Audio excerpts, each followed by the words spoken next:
సభకి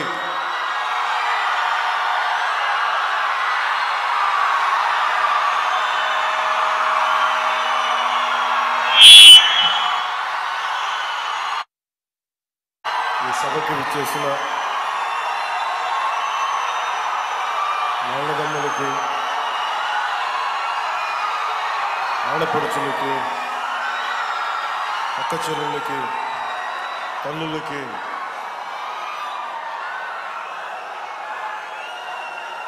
సలసల రక్తంతో మరిగే యువతకి,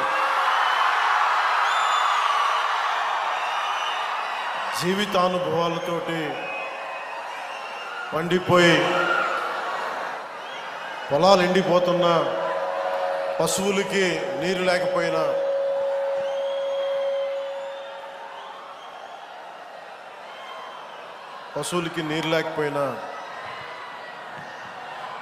అన్ని బాధల్ని దిగమింగుకునే ప్రకాశం జిల్లా రైతాంగానికి నా హృదయపూర్వక నమస్కారం. వేదిక పైన ఆసీనులై ఉన్న పెద్దలు, సోదరులు, శ్రీ జిల్లా ఇన్ఛార్జ్ మంత్రి శ్రీ ఆనం రామనారాయణ రెడ్డి గారికి, గౌరవ దేవాదాయ శాఖ మంత్రి వారికి నా హృదయపూర్వక నమస్కారం. ఇందాక వారు చెప్పినట్టుగా నేను ప్రభుత్వ ఉద్యోగి కొడుకునవ్వబట్టి ప్రకాశం, నెల్లూరు దాదాపు ఒక 5-6 ఆంధ్రప్రదేశ్లో ఉన్న జిల్లాలని మా నాన్నగారి ఉద్యోగ రీత్యా ఇవన్నీ తిరగటం జరిగింది. సో అలాంటి నెల్లూరులో మేము ఉన్నప్పుడు విఆర్ కాలేజీలో చదువుతున్న సీట్ కోసం 10th అయిన తర్వాత, ఇప్పుడు దాకా తెలీదు, ఆనం రామనారాయణ రెడ్డి గారికి వారి విద్యార్థి నాయకులుగా ఉండేవాళ్ళు. సో వారికి నాకు సీట్ రావడానికి ఆనం వివేకానంద రెడ్డి గారు నా కజిన్ ద్వారా హెల్ప్ చేశారు నాకు. సో వారికి ఎప్పుడు థ్యాంక్స్ చెప్పుకునే అవకాశం రాలేదు. ఈరోజు వారికి సభాముఖంగా నా కృతజ్ఞతలు తెలియజేస్తాను. అలాగే దోలా బాల వీరాంజనేయ స్వామి గారికి, గౌరవ సామాజిక సంక్షేమ వికలాంగుల వృద్ధుల సంక్షేమం సచివాలయ గ్రామ వాలంటీర్ల శాఖ మంత్రి వారికి నా హృదయపూర్వక నమస్కారం.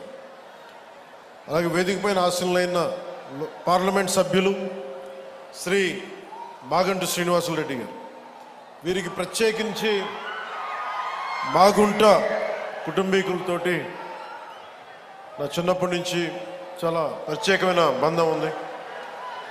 వారికి, మా నాన్నగారికి వారు చాలా కావాల్సిన స్నేహితులు. సో వారికి నా ప్రత్యేకమైన కృతజ్ఞతలు, నమస్కారం. అలాగే గౌరవ శాసనసభ్యులు మార్కాపురం శ్రీ కందుల నారాయణ రెడ్డి గారికి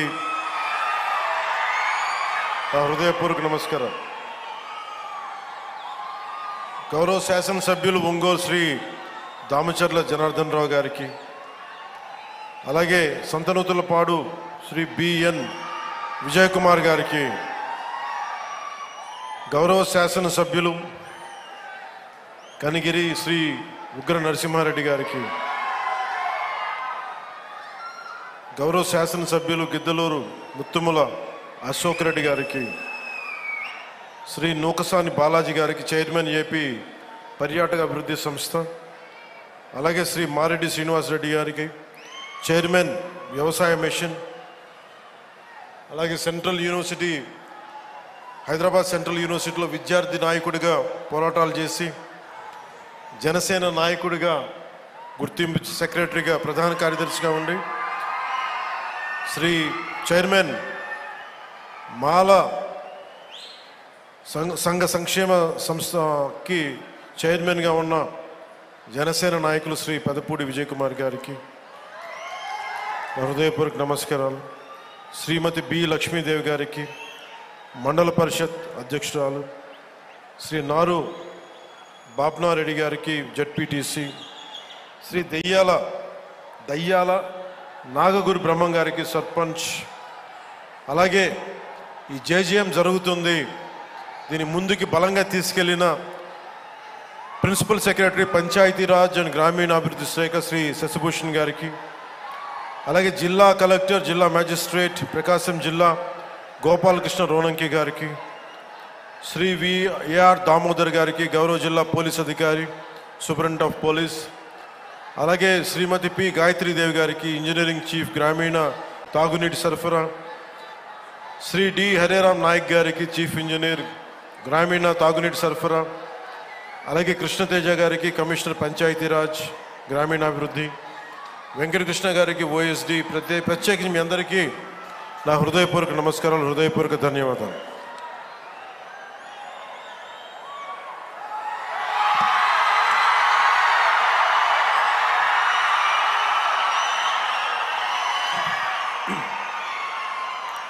నాకు ప్రకాశం జిల్లా అంటే గుర్తుకొచ్చేది ఆంధ్ర కేసరి శ్రీ టంగుటూరి ప్రకాశం పంతులు.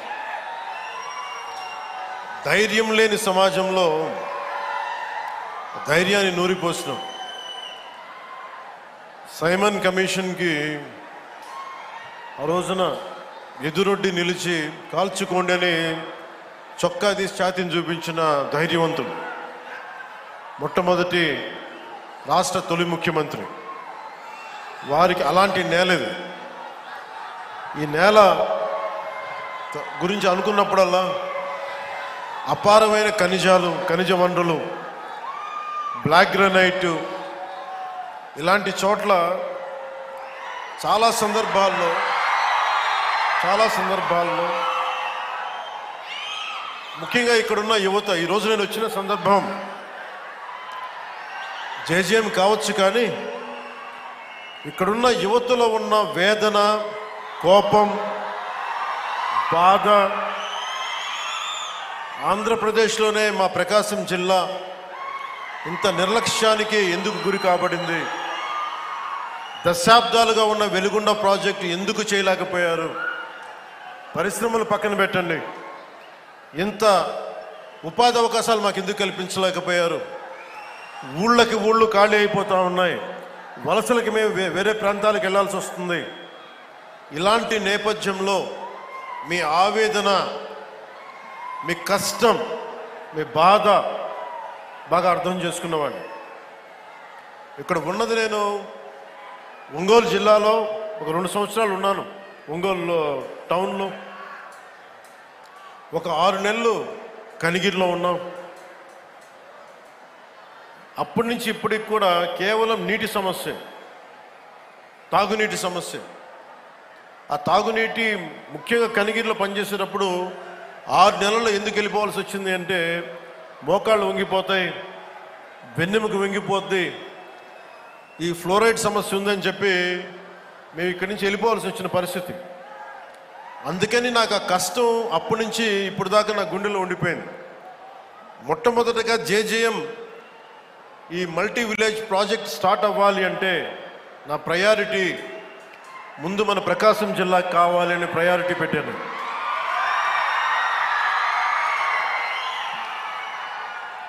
అలాగే మీకు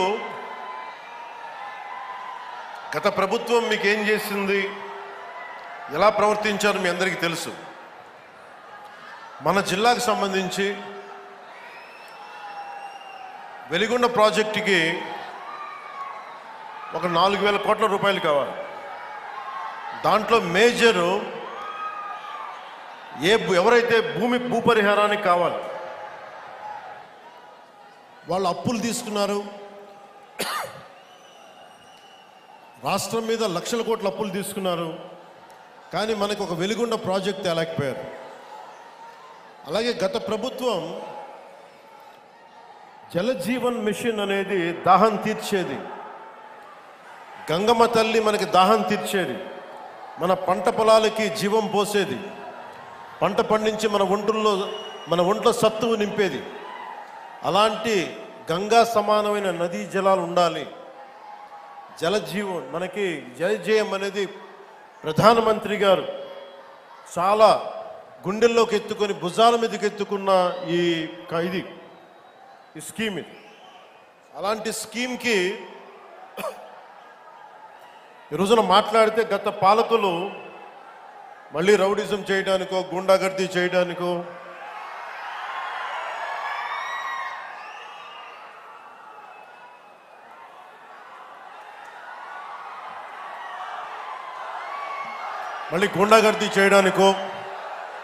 రౌడిజం చేయడానికో అలాంటి భావన మళ్ళీ ఉంది. మీకు తెలుసు కదా, రౌడిజానికి గుండాగర్దీలకి బయటపడితే మన రాజకీయాల్లోకి వస్తాం. కేసులు పెడతాం, వస్తే 29లో మేము అంతు చూస్తామంటే మీరు రావాలి కదా.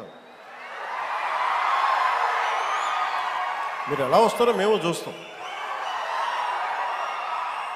నాకు వారి మీద, వైసీపీ నాయకుల మీద ఈరోజు చెప్తున్నాను, మొదటి నుంచి చెప్తున్నాను, వ్యక్తిగతంగా నాకు ఎవరి మీద కక్ష ఉండదు. మనస్ఫూర్తిగా నా గుండెల మీద ఆత్మసాక్షిగా చెప్తా, నాకు ఎవరి మీద కోపం ఉండదు. కానీ మీరు సగటు మనిషిలో, ఈ దేశంలో ఉన్న సగటు మనిషికి, సగటు మధ్యతరగతి మనిషికి, సగటు రైతుకి, సగటు యువకుడికి, సగటు యువతకి మీరు కనుక భయభ్రాంతుల్ని క్రియేట్ చేస్తే దాన్ని ఎదుర్కొనే కదా ఇక్కడ దాకా వచ్చాం. మీకు 151 సీట్లు వచ్చినప్పుడు కదా, నేను 2 చోట్ల ఓడిపోయినప్పుడు కదా మేము ఎదుర్కొని బలంగా నిలబడింది. అంటే గుండెల్లో ఎంత దమ్ము ఉండాలి, రక్తంలో ఎంత వేడి ఉండాలి మీలాంటి వాళ్ళు తట్టుకోవాలంటే. నాకు తెలిసిన సినిమాల నుంచి వచ్చినవాడిని, సినిమాలో డైలాగులు చెప్పను నేను. కుత్తుకలు కోసేస్తాం, మిడకాయలు కోసేస్తాం అంటే కోయడానికి మేమేమన్నా చొక్కా ఇప్పి చూపిస్తామా?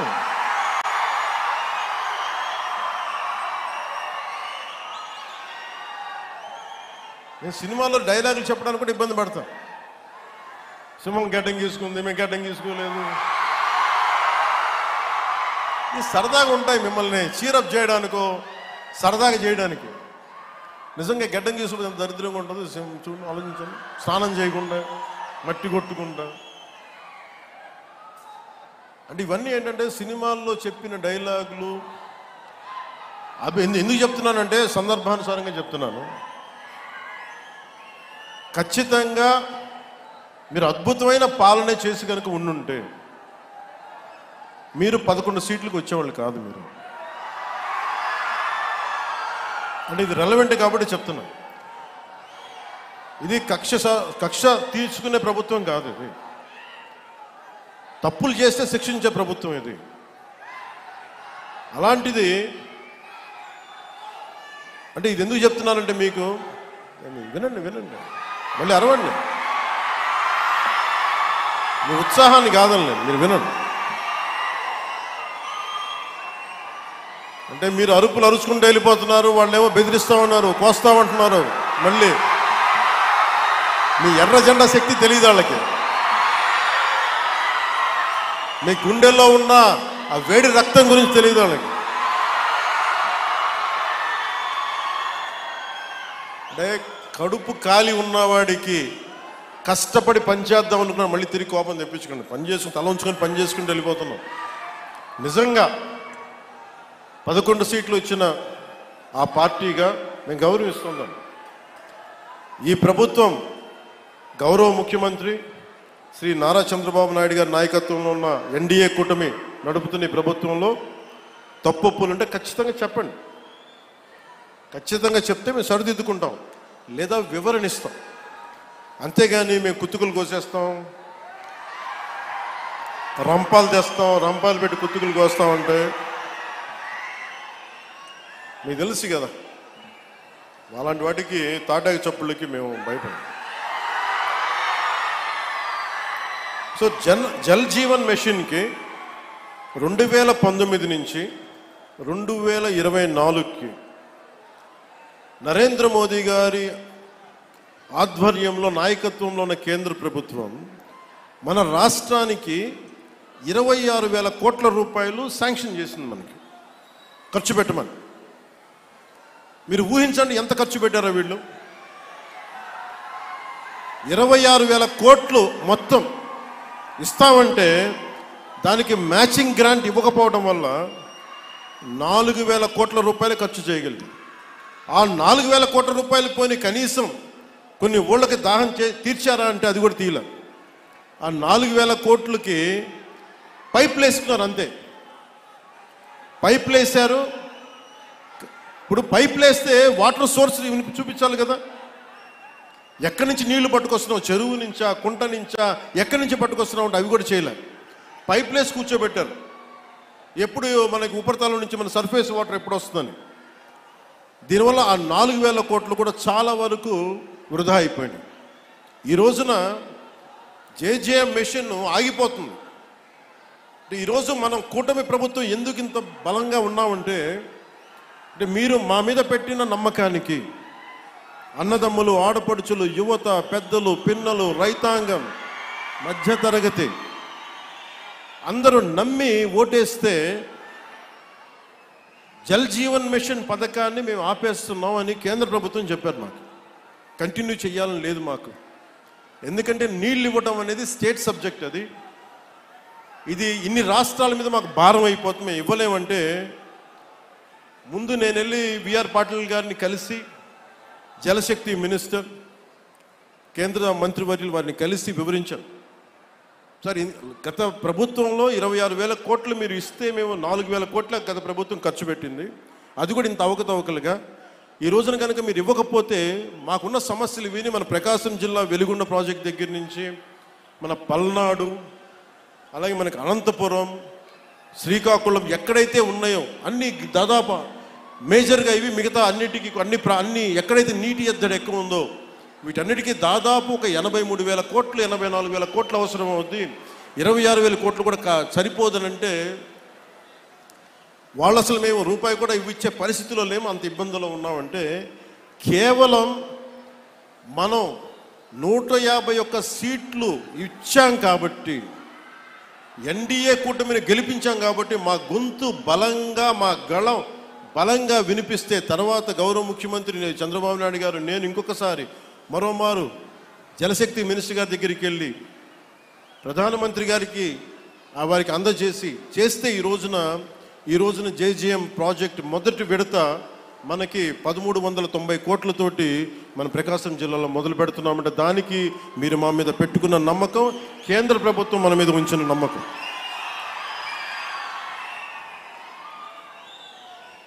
అంటే ఇక్కడ దీనివల్ల